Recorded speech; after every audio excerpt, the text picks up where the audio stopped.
Welcome to the December episode of Arizona Mining Review. I'm your host, Lee Allison, and instead of being in our studio at the Arizona Geologic Survey, we're here today at the Marriott Star Pass Resort in Tucson, in the Tucson Mountains, where the SME Arizona Annual Conference is underway. And with me is Nyal Niemuth, who normally joins us from Phoenix and Skypes in. But Nyal, tell us what's going on here at the conference today. Well, we've got about 500 attendees enjoying the wonderful southwestern weather, and it's noon, so we've just had the morning sessions with the keynote address and the luncheon address, and people are pretty buoyant about things. Right, and we're going to be here through the day interviewing people, talking to people who are giving talks. The president of SME is joining us, so we've got a real good range of guests on the show telling us a lot of exciting things going on in the industry in the U.S., in Mexico, impacts of what's happening on the worldwide scene for Arizona mining over the next year. So it's been an incredible conference already, and I think we're going to be able to share some of the highlights with our guests today. But is there anything that's really caught your attention so far from this morning's session?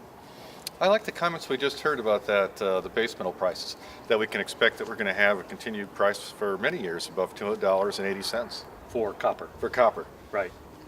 That some of these long-term trends, the super cycle is still in there, and that the $2.80 a pound for copper, even though it's down from what it's been in recent year or two, it's still higher than it's been in any time since 2006.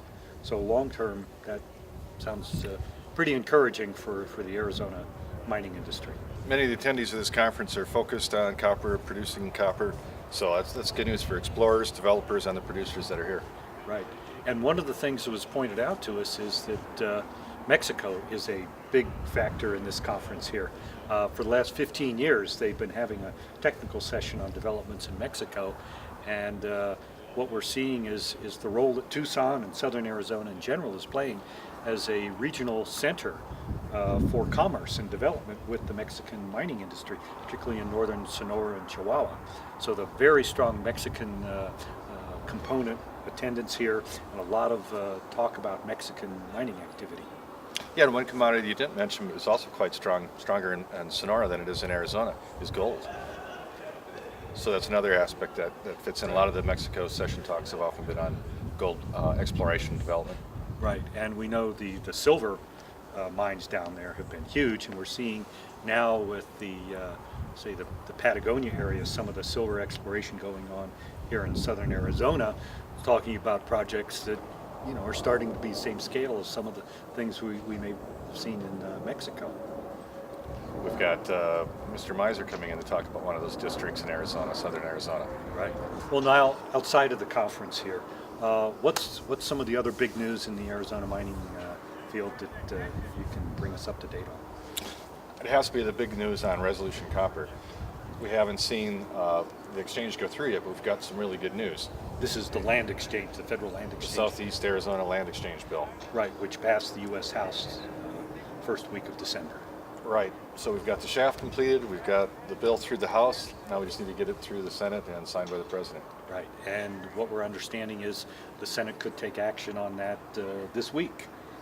So everyone's watching to see what happens. Right, and the reason we're optimistic that this time that bill may go through is that it's an amendment to the Defense Appropriations Act, which seems like it's got great support, will probably get passed. It's got so much must-pass legislation in it that this is just going to go along with it. Right. They're not going to kill this bill for what looks like a very small land exchange. Right, and I'm not an expert on legislation, but apparently the bill can't be amended in the Senate, so it's going to have to go through as a straight up and down vote. Okay. And there was another bill that passed related to Baghdad. Yeah, we talked about it last month, I think, on the Mining Review, and surprisingly that bill has quickly gotten support. It's gone through both houses. So, awaiting the President's signature to get that assured water supply for Baghdad. Well, it looks like a number of Christmas presents here for the mining industry here in the last few weeks. So, anything else that really has caught your attention here? No, I think that's about it. Okay. We'll wait for the rest of the conference. Okay. Well, the technical sessions for the rest of the day here look like there's some really, really exciting developments come along. So why don't we head back in and watch and see what's going on. Sounds good. I can't wait to get those wrap-up talks this late afternoon. Okay, great. Thanks for joining us, Niall.